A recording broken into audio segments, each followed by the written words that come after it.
Okay, y'all, so I came in Natalie and Everly's room where it's kind of quiet. There are probably like a million interruptions.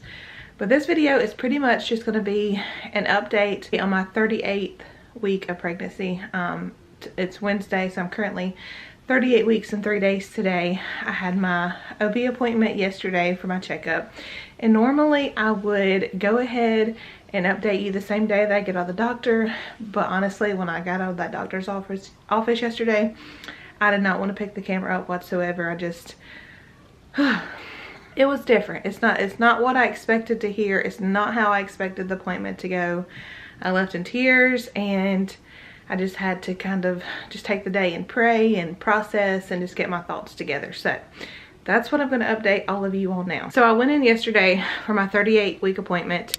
Went in as normal, you know, blood pressure, all of that looked good. Any changes, I told her about my ear infection, of being on amoxicillin, filled her in on all the things, and the doctor comes in. He comes in to check the baby's heartbeat. Heartbeat sounds wonderful.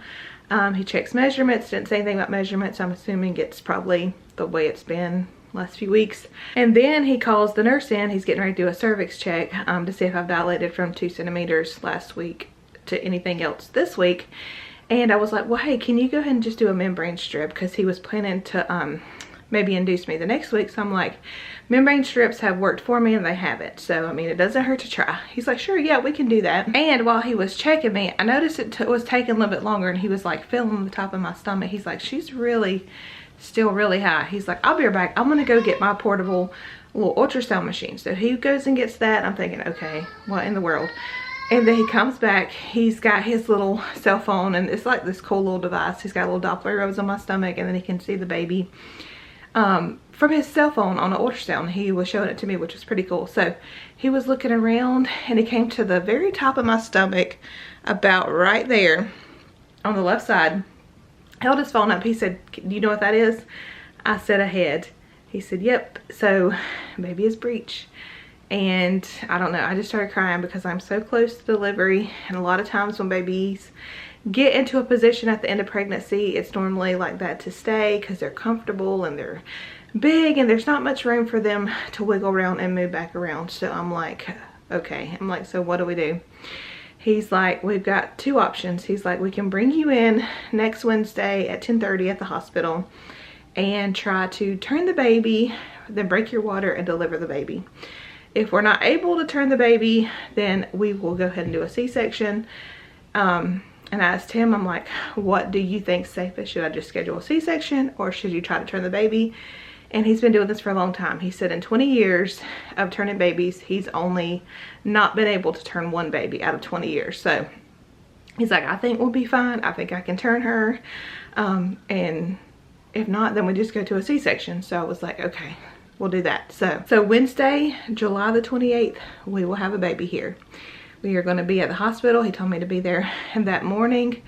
And then we'll just go in. He said it's going to be like a regular induction pretty much. I just go in and check in. They'll start my IV. They'll get me an epidural. He doesn't want to try to turn the baby without the epidural. So they'll get all of that started. And then he'll come in. He'll try to turn the baby. If that's successful, he'll go ahead and break my water. And then we just wait on things to pick up. If we go in and he can't turn the baby, he wanted to make sure the operating room was available at that time because he said next week was really busy. He had several surgeries to do. He actually had a C-section first thing that morning at like 8 a.m. I think, so he scheduled me for 10:30 a.m.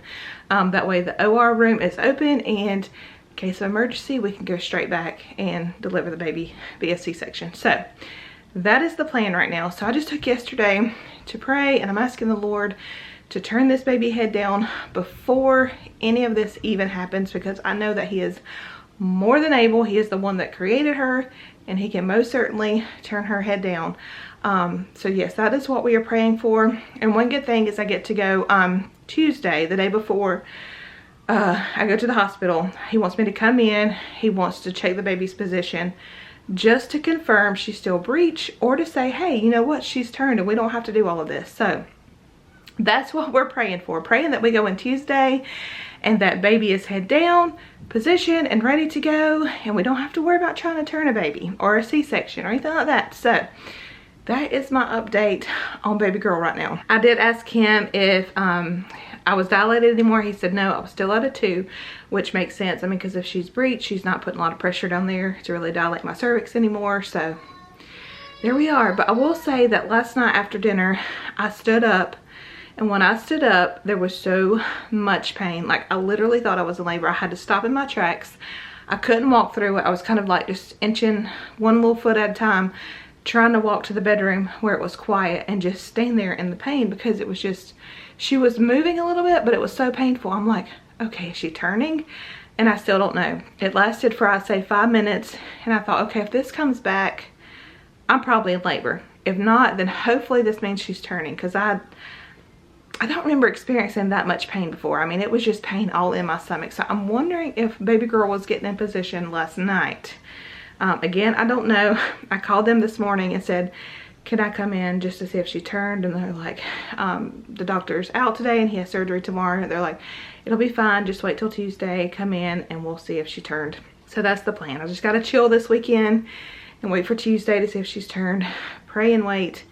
And then go in Wednesday to have a baby. I know that is like a lot to update on, but that's just kind of how my appointment went yesterday. It was a lot. So while I was there in office, I had to wait for a little while because he had to call over to the hospital, make sure that they could fit me in a room Wednesday morning and all of that. And thankfully they could. So he got all of that scheduled. They gave me my paperwork of what to do, not to eat after midnight, Tuesday night, all of that stuff. So trying to think if there was anything else. I think that's all that went on at my appointment yesterday. So as of right now, baby girl will be born July 28th unless I go in labor before then. But anyway, I just wanted to get that out there because I know so many of you are so sweet, sending me Instagram messages and comments here on YouTube, checking on me and baby, asking how we're doing. And I just want to let all of you know how we're doing, how the appointment went yesterday, how you can pray for us. Now you know how you can pray for us. Also pray that everyone is well by delivery time next week. Bethany is better, but now Everly has a fever, so it's some kind of viral thing they're passing around. So I asked for prayers for everybody to be well next week as well when I go into the delivery room. But this is amazing. My babysitter that's coming to watch the girls next Wednesday, I texted her and updated her yesterday. And she's like, you know what? I had 2 big meetings that I had to be at Wednesday and both of those were canceled. I was like, wow, that's amazing. That is definitely God working out all the pieces right now at the beginning. So I'm so thankful for that. She can be here with our girls while Josh and I go to the hospital. But anyway, I know this isn't my typical like day in the life video and all of that, but like I said, yesterday after my appointment, I did not pick up the camera anymore. And then today I wanted to update all of you so that you can kind of know what's going on and keep us in your prayers. Also, like I've said before, if you're not already following me on Instagram, go follow me over there at abiding.farmhouse, because that is where I will post all my information, like when I go to the hospital, when labor starts and how things are going. I'll post as I can when I can over on Instagram before I do on YouTube. So if you're interested in that, go follow me over on Instagram. But anyway, y'all, I think that is going to be it for today's video. Hopefully I will see y'all tomorrow for another day in the life video. If you're new to my channel, please hit that subscribe button down below. Give this video a thumbs up and I'll talk to you in the comments. Bye.